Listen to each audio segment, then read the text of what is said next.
Fricassé de Marie, c'est une proposition qui m'a été faite par Guillaume Bourgogne, donc le chef de l'ensemble Opsite, qui est un ensemble lyonnais, et qui m'a donc donné ce livre, Fricassé de Marie, et qui m'en a proposé de faire la mise en scène et d'en être la récitante, la comédienne. Il y a un trio de jazz, piano, contrebasse, batterie, et harpe et clarinette. Donc il y a 5 musiciennes avec moi, au plateau. Et ces Fricassé de Marie, c'est des mythes érotiques d'Amazonie qui ont été récoltés par une anthropologue brésilienne, Betty Medlin. Ça a été récolté il y a 10-15 ans dans l'état de Rondônia, donc c'est au cœur de la forêt amazonienne, à la frontière de la Bolivie, donc dans la corne comme ça du Brésil. Et c'est des mythes, en fait c'est des tribus qui ont été colonisés il y a 50 ans.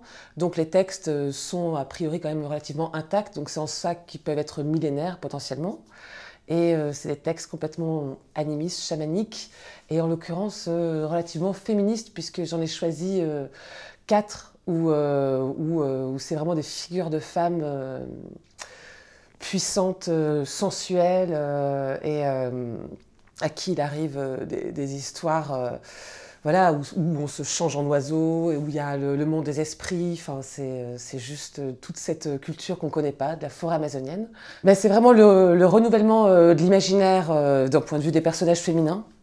Après, c'est la jubilation et la drôlerie, parce qu'en fait, c'est hyper cocasse. Et en fait, c'est drôle là-bas aussi. C'est-à-dire quand ils le racontent, quand ils l'ont raconté à Betty Medlin, et quand ils se le racontent entre eux, les gens sont quand même pliés de rire, parce qu'en fait, c'est des histoires complètement cocasses, où effectivement la sexualité est abordée, mais beaucoup plus débridée que dans notre imaginaire à nous.